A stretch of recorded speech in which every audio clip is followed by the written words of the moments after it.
On a mild July night in 1940, the Kroll Opera House in Berlin shone like a prize in a dark room, its chandeliers throwing pale light across rows of stiff collars and polished boots, banners hanging heavy with gold thread, and at the center a single figure moving with an air of absolute certainty.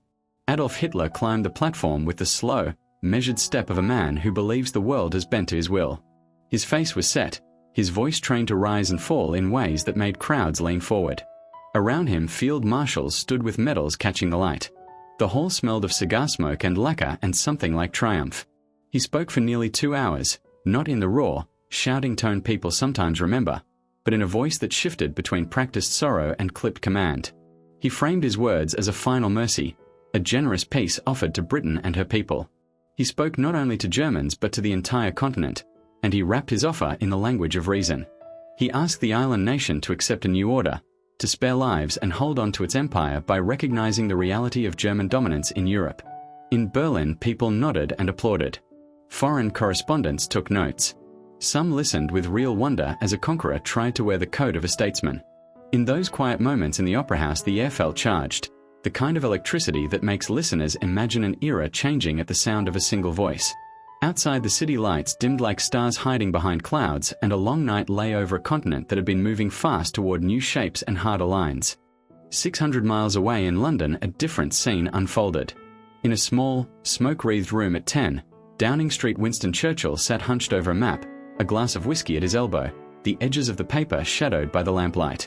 He had been Prime Minister for only a matter of weeks, and already the weight of responsibility pressed into his face. Around him, the cabinet carried the heavy air of men who had seen too much and wanted to avoid more. Many in the government believed negotiation was the only practical step. They had always believed that survival sometimes required compromise and that logic could save empires. Lord Halifax and other senior ministers argued for cautious talks. They imagined deals and terms and the conservation of lives and treasure. Churchill listened, but his mind had fixed on a single stubborn belief. He believed that some things are not goods to be traded away. He believed that honor, freedom, the future of children could not be sold in a bargain brokered from fear. 7 weeks earlier, in a brutal meeting as France fell, he had said words to his cabinet that shocked some and steadied others. He had stood and spoken of duty and decision and had made it clear that Britain would not seek terms simply to avoid suffering. That fierce stand did not come from a place of drama alone. It came from a long life of watching nations rise and fall, from the study of empires and the reading of wrong turns that happen when people try to sell their souls for safety. In the small room in London, the reaction to Hitler's broadcast was swift but not surprised. Churchill had already chosen how Britain would answer. His refusal was not the heat of a moment but the crystallization of a decision formed over many days and nights when the world was moving under his feet. When the German broadcast reached the BBC, a team of translators worked quickly to render the speech into English.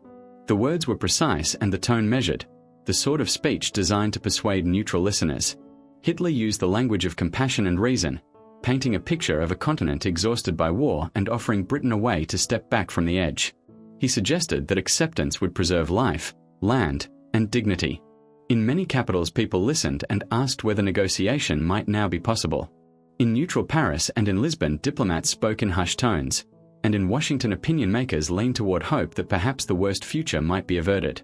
Newspapers in Europe and America debated whether this was genuine or a trick, whether the offer was a sign of pity or a ploy. In London, the newspapers barely needed to wait. Headlines the next day announced that Hitler's proposal had been rejected. The rejection was not impetuous or theatrical. It was the deliberate outcome of the British government's view that a peace negotiated under threat of conquest would be a peace without honor. The government placed Lord Halifax on the radio to deliver the official answer, a voice that was measured and firm and made clear that Britain would continue to fight until freedom was secure. The 3-day pause between the German speech and the British response carried meaning. It showed the world that this was not a slapdash dismissal but a considered and public stand that Britain would not accept terms offered by force. Ordinary people on the streets, listening to radios in shop windows and huddled in kitchens, heard the words and felt the tension change into a steady, grim resolve. Hitler's reaction in Berlin was one of disbelief and then fury. Accounts from insiders later told of him pacing and ranting at his mountain retreat, of how he could not understand why a nation seemingly on the brink of collapse would refuse an apparent way out. His mindset had been shaped by a string of rapid, terrifying successes. One campaign followed another, and each victory seemed to prove to him the truth of a worldview where might decided right. In that logic, Britain should have moved quickly to save itself. Instead, Britain refused. That refusal removed one of the basic assumptions behind Hitler's strategic calculations and forced him and his generals into a new and riskier set of choices. The German High Command had already begun to prepare invasion plans. They called these preparations Operation Sea Lion, an invasion across the English Channel that demanded a level of coordination Germany had not yet demonstrated in war. The Wehrmacht had specialized units that had performed with terrible efficiency on land, but amphibious assaults require ships, landing craft, synchronization with a navy, and, above all, control of the skies. The Kriegsmarine had already suffered in Norway and lacked the surface fleet strength to guarantee safe passage across the channel. The planned success rested on the Luftwaffe achieving quick, decisive air superiority. Göring promised that could be done in a matter of weeks. That promise rested on faith and bravado as much as on intelligence and supply. For Hitler, the British refusal was an unexpected variable. It turned his plan into a race against time and weather and forced logistical hurdles that the German armed forces had not yet overcome. In the weeks that followed, the sky turned into the main battlefield. August and September 1940 saw the Battle of Britain played out not on open plains but in a tangle of cloud and radar signals, of concrete runways and small, tenacious pilots who kept climbing into cockpits even when their bodies screamed for sleep. The RAF pilots were young and exhausted and brave in ways that did not need the language of glory to be visible. They flew over their own soil, which meant that if they were shot down they could return to fight another day. That advantage made a difference. Radar stations along the coast supplied early warnings and control rooms directed fighters into the path of incoming formations. Ground crews worked at a feverish pace to repair the damaged planes that returned. Factories churned out replacements. Women turned to new roles in munitions plants and in civil defense. Ordinary life became an act of resistance. The pilots and their ground crews were far from the only actors. The people of Britain became part of the war by living through the air raids, by blacking out windows, by learning to sleep near sturdy furniture, and by lighting the small fires of community when bombs turned neighborhoods into rubble. The story of the Battle of Britain was not only a tale of machines and tactics, but also an account of daily human endurance in which a whole society rearranged itself to withstand pressure and terror. When the Luftwaffe failed to destroy the RAF, the German strategy shifted to bombing cities. The Blitz began as a campaign meant to terrorize civilians into pressuring their government to seek terms. Night after night, London and other big cities were struck with high explosives and incendiaries. Entire districts burned. Thousands of lives were lost. The scale of suffering was enormous and the human cost raw and intimate. Yet the bombing did not achieve the intended political result. The people did not break. The shelters filled with the sound of mothers calming children and with the low murmur of neighbors sharing food and stories. Men and women who had never met before shared blankets and the small, fierce comforts that arise in great need. Churchill walked among the ruined streets and sometimes cried openly at the sight of shattered lives. His public appearances and his speeches stitched a national story together. He spoke not only of military necessity but of community and the meaning of resistance. He described the pilots and the factory workers and the women who kept ration lines moving with words that became part of a national scripture.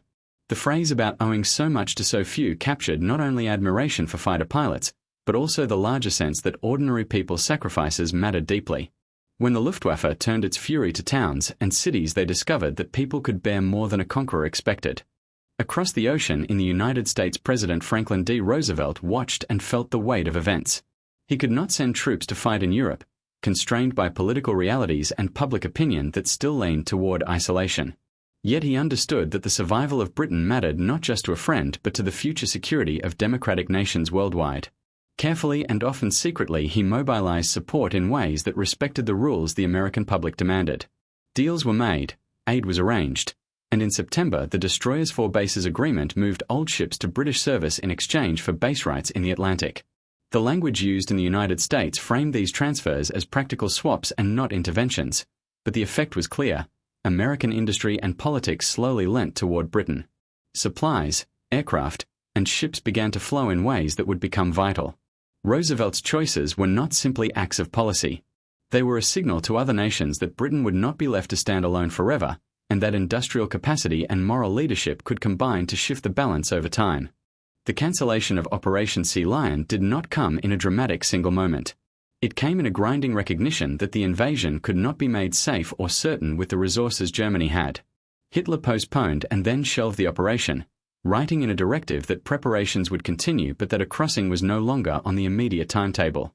The face-saving language masked a strategic defeat that would have consequences for years. It showed that even a leader accustomed to sweeping victory could find plans frustrated by technical limits, by weather, by the resilience of an opponent, and by the stubborn unpredictability of human will. Hitler's move eastward soon followed. He turned his energies to the Soviet Union, convinced that a decisive blow there would force Britain to rethink its position. That decision began a long and terrible campaign that reshaped the map of Europe and cost millions of lives. In the short view, Hitler's anger at Britain's refusal had pushed him into a choice that created a new front and a new drain on German resources. In a larger view, that refusal set in motion alliances and industrial responses that would build up over years into a counterweight the Axis could not easily overcome. The moral and human sides of the story remain central. The exchange of July 1940 offers a lesson that is not simply military. It shows the power of a decision that refuses to trade core values for the immediate relief of suffering. Churchill's refusal was driven by more than stubborn pride. It was driven by the belief that accepting terms under threat would not spare a people in the long run but would erase the possibility of a future in which people could choose. That belief cost lives and hardship in the short term but also sustained a broader resistance. Across occupied Europe, resistance movements drew hope from Britain's stand. Men and women in towns under occupation risked small acts, passing a message, sheltering a neighbor, keeping a paper press alive, because they saw that a major nation refused to be traded away. These acts multiplied. Over time, they became threads of a larger fabric that helped to undercut the reach of the conquerors. The British example did not guarantee success by itself. It invited allies, it inspired individuals, and it set the moral tone that the United States and the Soviet Union together would later build into a multi-front effort. The moment is also a reminder that leadership is not only the shape of policy but the telling of a story that people can live by. Churchill's speeches named loss and pain and also named a purpose. They told people that their suffering had meaning beyond survival, and that this meaning could be a powerful engine in hard times. History records that Hitler never returned to offer peace on those terms. He shifted his gaze east and prepared one of the largest invasions the world had ever seen. Churchill and Britain kept fighting and living and making small, daily choices that added up into resistance and preparedness. The story of those years shows that courage is messy and made of many things: stubbornness, fear, stubborn love, anger, calculation, sacrifice, and simple fatigue. Courage did not look the same in every person. It looked like pilots climbing into freezing cockpits, like workers keeping factories running, like women managing households under rationing, and like neighbors who shared bread without asking for proof of worth. The refusal to negotiate with a conqueror in July 1940 created ripples that traveled in unexpected directions. It shaped the decisions of other leaders. It changed industrial priorities. It altered alliances and perceptions. It set before the world a picture of a nation choosing dignity over a bargain born of force. That picture mattered. It made a future possible in which the ideals Britain named could still be defended and rebuilt.